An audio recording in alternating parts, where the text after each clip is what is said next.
जय हिंद मित्रों। और सब बढ़िया, कैसे हैं आप सब? चलिए, आज की जो हमारी टॉपिक होने जा रही है वो है क्लासिफिकेशन ऑफ कंप्यूटर सिस्टम, यानी कि हम कंप्यूटर क्या कितने प्रकार के होते हैं, आज इन्हीं सब पे बात करने वाले हैं, क्या कैसे कहाँ उपयोग होता है। तो चलिए, आपका समय को ज़्यादा ना लेते हुए आज की कक्षा को हम यहीं पर स्टार्ट करेंगे। हम जो पढ़ेंगे क्लासिफिकेशन ऑफ कंप्यूटर सिस्टम वो रहेगा अनुप्रयोग के आधार पर।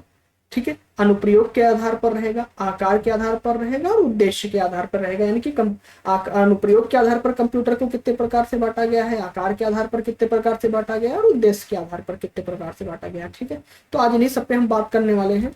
तो सबसे पहले हमारा आता है अनुप्रयोग के आधार पर classification of computer as per the application के। यानी कि हमको बात करनी है किस पे? अनुप्रयोग के आधार पर। तो अनुप्रयोग के आधार पर देखा जाए कंप्यूटर को तीन पार्ट में डिवाइड किया गया है। सबसे पहला पार्ट आपका आता है एनालॉग कंप्यूटर। क्या? एनालॉग कंप्यूटर आता है। इसके बाद आपका आता है डिजिटल कंप्यूटर। डिजिटल कंप्यूटर के उपरांत आपका आता है हाइब्रिड कंप्यूटर। ठीक है, तो अनुप्रयोग के आधार पर देखा जाए तो कितने टाइप्स है? थ्री टाइप्स है। कितने टाइप्स है? थ्री टाइप्स है। ठीक है, चलिए, तो अब हम एक एक पढ़ेंगे कि एनालॉग कंप्यूटर क्या है, डिजिटल कंप्यूटर क्या है, हाइब्रिड कंप्यूटर क्या है। ठीक है, चलिए ठीक है, इसी पे बात कर लेते हैं। ठीक है, देखिए जो कंप्यूटर है क्या है? Analogue computer. Computer analogue computer, digital computer और हाइब्रिड कंप्यूटर। ठीक है, एक चार्ट के माध्यम से हम समझेंगे। अब डिजिटल कंप्यूटर को देखा जाए तो चार पार्ट में डिवाइड किया गया है। एक तो सुपर कंप्यूटर है। सुपर कंप्यूटर यानी मेन फ्रेम कंप्यूटर है। मेन फ्रेम कंप्यूटर के बाद आपका माइक्रो माइक्रो कंप्यूटर है। वन कंप्यूटर के बाद आपका मेन फ्रेम मिनी। देखिए क्या, super computer, main frame computer, mini computer और माइक्रो कंप्यूटर। ठीक है, हम एक एक को पढ़ेंगे क्या कैसे कैसे है। देखिए, बात करी जाए एनालॉग कंप्यूटर की कि एनालॉग कंप्यूटर होता क्या है। तो एनालॉग कंप्यूटर की बात करी जाए, जो एनालॉग कंप्यूटर होता है वो एक साथ कई गणनाओं को कर सकता है। क्या करता है ये? कई गणनाओं को एक साथ करता है और ये गणितीय कार्यों में निरंतर चलता रहता है। देखा जाए तो इसका जो मेन पर्पज है क्या है, वो काउंटिंग का काम है, यानी मैथमेटिकल का काम करता है। ये गणितीय कार्यों को करता है और ये एक साथ कई कार्यों को कर सकता है। ठीक है, क्या करता है ये? एनालॉग कंप्यूटर जो होता है एक साथ कई गणनाओं को, कई गणितीय गणनाओं के कार्य को करता है और ये एक निरंतर चलता रहता है। और इसमें ये भी क्या, एक यांत्रिक और विद्युत ऊर्जा का उपयोग करते हैं, यानी कि बिजली के उपयोग करके ये चलता है।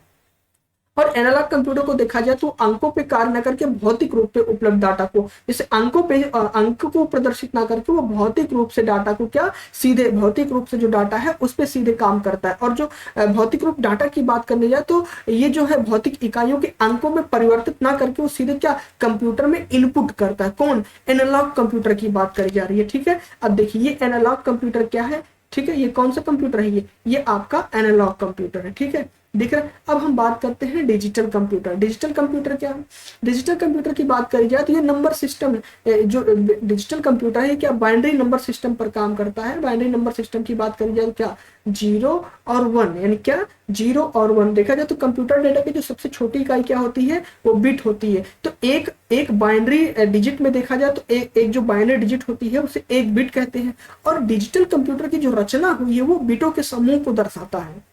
क्या करता है डिजिटल कंप्यूटर? डिजिटल कंप्यूटर में जो सूचना होती है वो क्या, बिट्स के समूह को प्रदर्शित करता है। यानी कि जो कंप्यूटर, ये डिजिटल कंप्यूटर ये बाइनरी नंबर पे काम करता है। बाइनरी नंबर की बात करी जाए तो बाइनरी नंबर आपका जीरो और वन होता है। ये जीरो और वन को ही समझता है, इसी पर्पज पे वो अपना सारा काम करता है। और ये डिजिटल रूप से क्या करता है, सूचनाओं को बिट्स के रूप में प्रदर्शित करता है। बात करी जाए सबसे पहला इलेक्ट्रॉनिक डिजिटल कंप्यूटर का जो है आपका 1940 के अंत में खोजा गया था। और इसका देखा जाए, इसका जो मुख्य रूप से प्रयोग था वो क्या, संख्याओं का गणना करना था, यानी कि काउंटिंग करने के लिए बनाया गया था। कंप्यूटर के ये जो डिजिटल कंप्यूटर बनाया गया था किसके लिए बनाया गया था?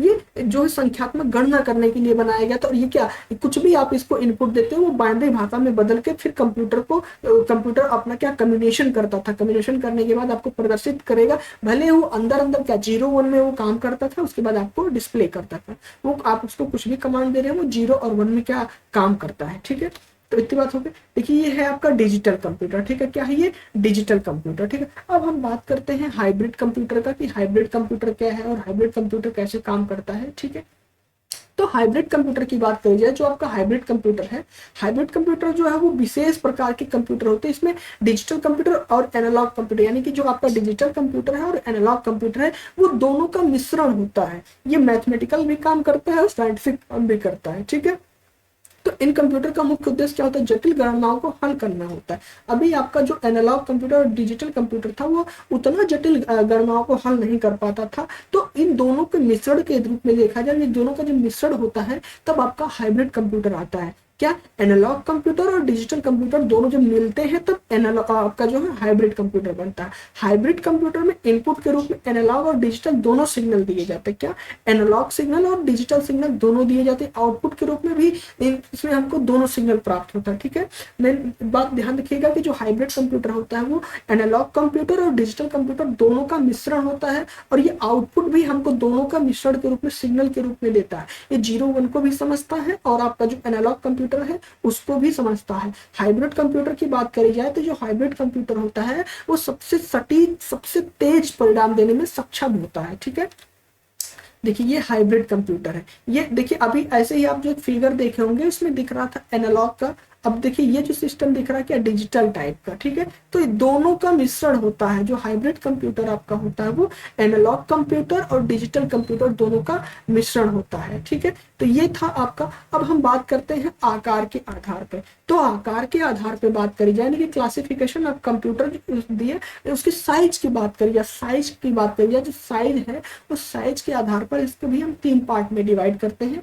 सबसे पहला पार्ट आपका होता है मेन फ्रेम कंप्यूटर। क्या, main frame computer, mini computer और माइक्रो कंप्यूटर। ठीक है, अब हम एक एक को समझेंगे कि मेन फ्रेम कंप्यूटर क्या होता है, उसका काम क्या है, और मिनी के क्या है और माइक्रो के क्या है। ठीक है, चलिए अब हम बात कर लेते हैं सबसे पहले मेन फ्रेम कंप्यूटर का। तो मेन फ्रेम कंप्यूटर या बिग आयरन, देखिए एक बात यहाँ से निकल कर आती है, जो मेन फ्रेम कंप्यूटर है वो बिग आयरन के नाम से भी हम जानते हैं। किसके नाम से, बिग आयरन कंप्यूटर के नाम से जानते हैं। ठीक है, तो मेन फ्रेम कंप्यूटर जो होता है इसका जो मुख्य काम होता है, ये बड़े संगठनों द्वारा एक महत्वपूर्ण अनुप्रयोग में लिया जाता है। जैसे सेंसर उद्योगों और उपभोक्ता सांख्यिकी उद्योगों में बात करी जाए कि जो प्रौद्योगिक संस्थान है ये बड़े पैमानों पर लेन देन के जो है प्रसंस्करण जो होते हैं, डाटा जो होते हैं, डेटा प्रोसेसिंग जो होते हैं, जो सर्वर उनके होते हैं बड़े बड़े संस्थानों में, उस पे ये काम करता है। क्या, मेन फ्रेम कंप्यूटर। ठीक है, मेन फ्रेम कंप्यूटर का मुख्य काम क्या है, ये भी गणना करने का काम लगभग सारे कंप्यूटर कर रहे हैं आपके। तो इनका जो काम है वो सांख्यिकी के रूप में बड़ा काम करना है। इनका जो उद्देश्य है वो उद्देश्य बड़े लेन देन के कार्यों में लेना है, बड़े डाटा को एकत्रित करके उस पर वर्क करने का काम होता है। ठीक है, मेन फ्रेम कंप्यूटर की बात करी जाए, जैसे देखिए ये मेन फ्रेम कंप्यूटर है, ये आपका किसी कंपनी में लगाया गया, किसमें, किसी कंपनी में लगाया गया, और ये किसी कंपनी में लगाया गया है तो ये बड़े उद्देश्य के लिए लगाया गया है। इसका जो काम है वो बड़े उद्देश्यों के रूप में काम करता है, छोटा मोटा काम नहीं करता। हालांकि छोटा मोटा तो काम करेगा ही, जब बड़ा काम कर ले रहा है तो छोटा मोटा तो काम उसके लिए कुछ नहीं है। ठीक है, तो जो आपका मेन फ्रेम कंप्यूटर है वो बड़े बड़े संस्थानों, उद्योगों में लगाए जाते हैं। ठीक है, अब हम बात करते हैं मिनी कंप्यूटर की। तो मिनी कंप्यूटर की बात करी जाए तो जो आपका मिनी कंप्यूटर है, मिनी कंप्यूटर जो एक ऐसा कंप्यूटर है जिसके साथ कई लोग काम करते हैं, यानी कि इसको जो मिनी कंप्यूटर होता है इसको बोला जाता है मल्टी यूजर। क्या, मल्टी यूजर कंप्यूटर। ठीक है, मल्टी यूजर क्यों बोला जाता है, क्योंकि इसके साथ जो है जो मिनी कंप्यूटर होता है एक साथ कई लोग मिलकर इस पे काम करते हैं। और ये जो आपका मिनी कंप्यूटर ये माइक्रो कंप्यूटर से थोड़ा सा बड़ा होता है। और जो आपका सुपर कंप्यूटर, अभी हम बात करेंगे सुपर कंप्यूटर पे भी, तो जो सुपर कंप्यूटर होता है उससे ये थोड़ा सा छोटा होता है। कौन, मिनी कंप्यूटर। अच्छा, ये एक मल्टी प्रोसेसिंग कंप्यूटर होता है क्योंकि इसमें दो से अधिक ज्यादा प्रोसेसर लगे होते हैं और ये एक साथ कई काम को करता है। जैसे हम क्या करते हैं, कभी लैपटॉप या कंप्यूटर पे बैठते हैं तो एक साथ कई विंडो को ओपन करके रखे हुए रहते हैं। जैसे मैं जो पढ़ा रहा हूँ तो केवल एक पर्टिकुलर एक ही विंडो ओपन करके ये सारी सुविधाएं आपको नहीं मिल जा रही, उसके लिए हमारे कई प्रकार के विंडो ओपन हुए हैं। तो क्या ये मल्टी काम कर रहे हैं, तो इसीलिए मिनी कंप्यूटर को क्या, मल्टी यूजर कंप्यूटर कहा जाता है। और इसकी जो क्षमता होती, जो स्टोरेज होती है वो माइक्रो कंप्यूटर से जो है अधिक होती है, क्योंकि माइक्रो कंप्यूटर छोटा कंप्यूटर है, मिनी थोड़ा सा माइक्रो से बड़ा है और ये एक साथ कई काम को संचालित कर लेता है। ठीक है, जैसे आप एक साथ वीडियो सॉन्ग भी सुन लेते हैं और उसको जो है गेम भी खेल रहे हैं, तो एक साथ हम कई काम कर सकते हैं। तो किसमें, वो मल्टी यूजर यानी कि मिनी कंप्यूटर की बात करता है। देखिए ये मिनी कंप्यूटर है। मिनी कंप्यूटर पहले ऐसे आप जो पहले का कंप्यूटर हुआ करता था तो इसी तरीके का आता था, एक बड़ी सी टीवी की तरह होती थी। जैसे पहले आपके गाँव में आप देखते रहे होंगे एक टीवी आती थी ब्लैक एंड व्हाइट टीवी आती थी, इतनी बड़ी सी होती थी, मतलब बड़ी सी होती थी, ठीक है। तो वो जो बड़ी सी टीवी के तरीके से होती थी, जो आज हम डेस्कटॉप के रूप में काम कर रहे हैं, वो टीवी का काम केवल था डेस्कटॉप का। जैसे डेस्कटॉप है, जैसे हम टीएफटी यूज करते हैं, जैसे हम एलसीडी यूज करते हैं, एलईडी यूज करते हैं डेस्कटॉप के रूप में, उसी तरीके से ये जो आपका सिस्टम ये दिख रहा है, ये मिनी कंप्यूटर में लगा हुआ होता था, थोड़ा सा बड़ा हुआ होता था, जो आपका ब्लैक एंड व्हाइट टीवी हुआ करती थी, उसी तरीके से उसका काम क्या था, आपका डेस्कटॉप के रूप में काम करना। अब हम बात करते हैं माइक्रो कंप्यूटर की। तो माइक्रो कंप्यूटर की बात करें, जो माइक्रो कंप्यूटर जो होता है, एक छोटा कंप्यूटर होता है, लेकिन इसमें माइक्रो प्रोसेसर सीपीयू के रूप में लगा होता है। हमने माइक्रो प्रोसेसर पे बात करी थी पिछले वीडियो में, जब मैंने जनरेशन पे बात करा था, ठीक है।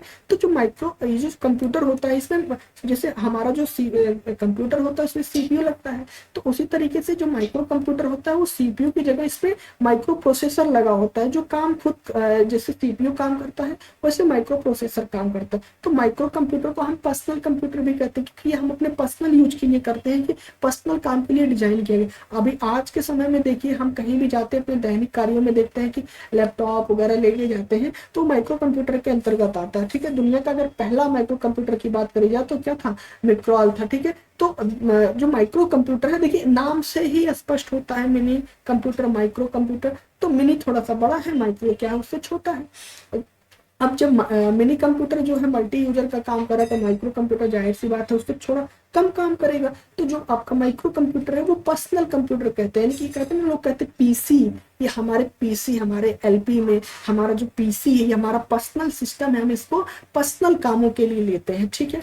अब हम बात देखिए, माइक्रो कंप्यूटर ये है। अच्छा, लैपटॉप जैसे देख लीजिए, हम लैपटॉप पे बैठ के पढ़ा रहे हैं आप सबको, तो ये क्या हमारा, ये हमारा क्या है, पीसी है, ये हमारा पर्सनल कंप्यूटर, हम पर्सनल के रूप में इसे यूज कर रहे हैं। ये किसी संस्थान में, बड़े संस्थानों में मल्टी कामों के लिए नहीं लगाया गया है, ठीक है। ये खुद के पर्पज के लिए लगाया गया है, खुद के काम के लिए लगाया गया है, ठीक है। इतनी बात आप सबको समझ में आ गई। चलिए अब हम बात करते हैं उद्देश्य के आधार पर, यानी कि इसका जो पर्पज है, किस पर्पज पे काम करता है। तो एक आपका आता है सामान्य उद्देश्य कंप्यूटर, आपका आता है विशिष्ट उद्देश्य कंप्यूटर, ठीक है। अब सामान्य उद्देश्य कंप्यूटर की बात करी जाए, तो जो सामान्य उद्देश्य के कंप्यूटर होते हैं वो क्या होते हैं, सामान्य समस्याओं के समाधान हेतु ये जनरल पर्पज कंप्यूटर को निर्मित किया जाता है, और ये अकाउंट वगैरह में जो काम करता है। जैसे पर्सनल कंप्यूटर जो होता है वो क्या सामान्य उद्देश्य के कंप्यूटर में ही आता है, क्योंकि उस सामान्य उद्देश्य, मेरा पर्पज क्या है कि मैं इस पे बैठ के आप सबको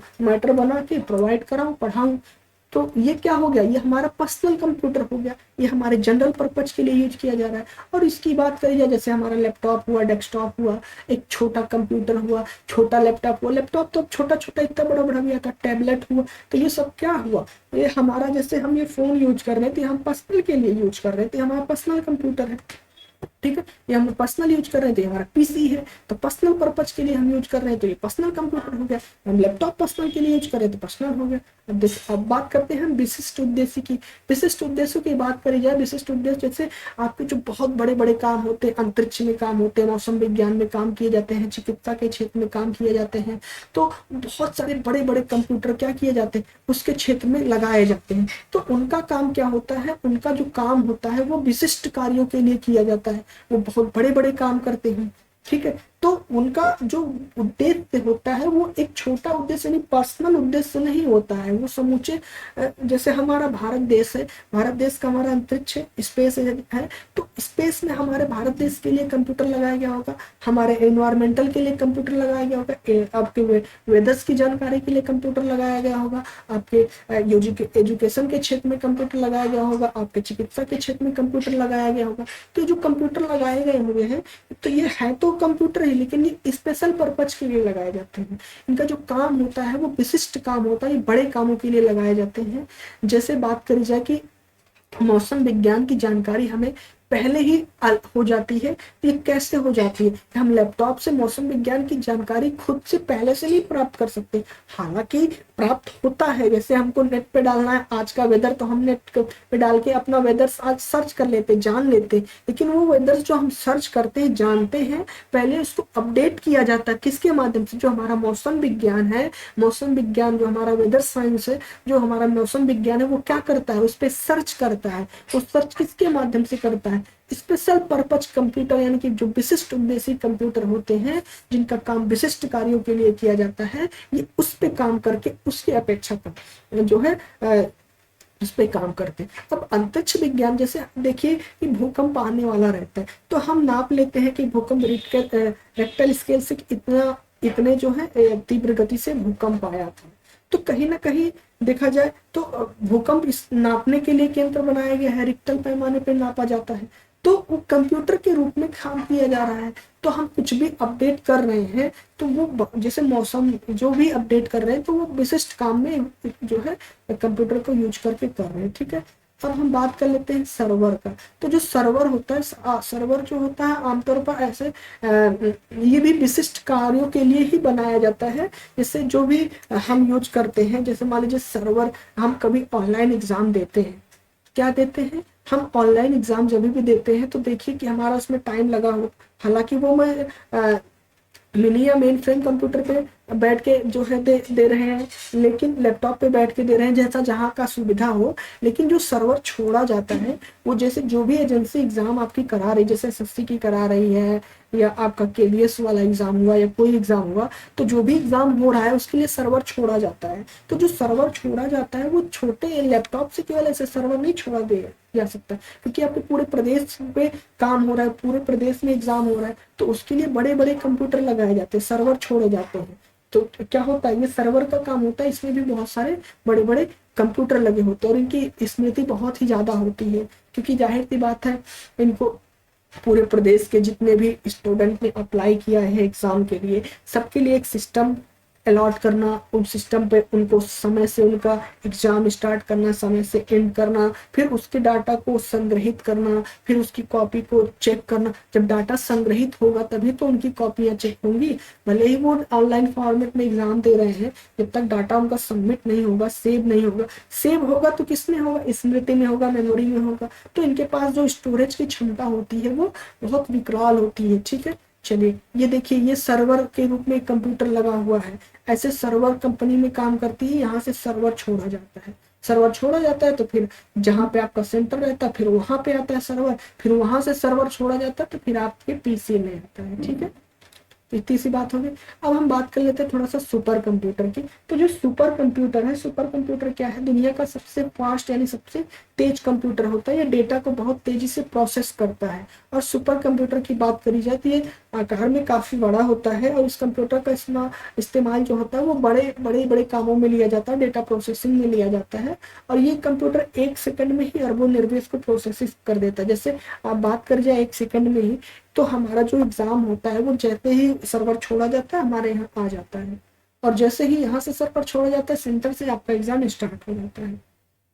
तो वो एक साथ अरबों की बात कर रहे हैं हम।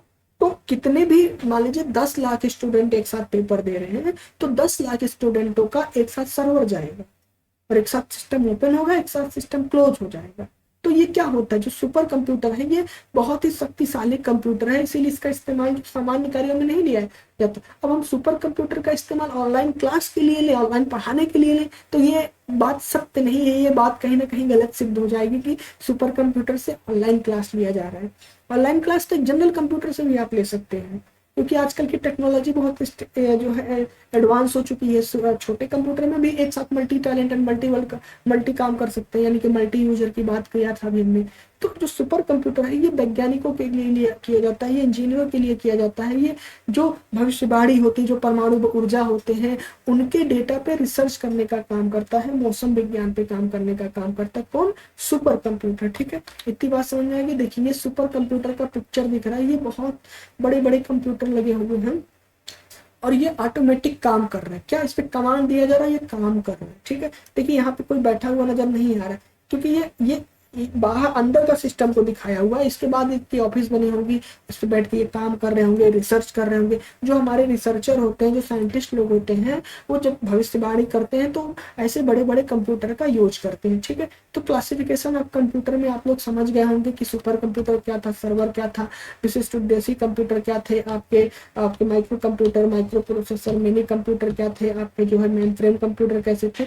तो आकार के आधार पे भी हमने बात कर लिया था, विशिष्ट काम पे भी बात कर लिया था। था और हमने आपका जो है कंप्यूटर के क्लासिफिकेशन को भी बात कर लिया था। ठीक है, तो मैं आशा करता हूँ कि आप सभी को ये हमारा जो टॉपिक था, एक ही टॉपिक ही मैं एक क्लास में कवर करता हूँ, क्योंकि ज़्यादा पढ़ाने से क्या होता है, लोग जो है ऊब जाते हैं। तो एक टॉपिक ही मैं आप सबके लिए लेके आ रहा हूँ। तो आप सब इसे समझिएगा अच्छे से। कोई भी दिक्कत होगी तो आप सब कमेंट बॉक्स में करके बताइएगा कि यहाँ पे इस टॉपिक पे प्रॉब्लम हो रही है, मैं उस टॉपिक पे भी आपके लिए नेक्स्ट क्लास में वीडियो लेके आने का प्रयास करूंगा। ठीक है, तो चलिए आप सब लास्ट में हमारे क्या करिएगा, वीडियो को लाइक कर दीजिएगा, सब्सक्राइब कर दीजिएगा और अपने दोस्तों तक भी पहुंचा दीजिएगा, ताकि उनको जो है मदद मिल सके कि हाँ बीएड के सिलेबस में जो क्लासिफिकेशन ऑफ कंप्यूटर लगा हुआ है, जो आपका बीएड के सिलेबस में कंप्यूटर पे लगा हुआ है, उसको पढ़ सके। ठीक है, तो चलिए आज की क्लास को यहीं तक रखते हैं। जय हिंद, जय भारत, स्वस्थ रहे, मस्त रहे।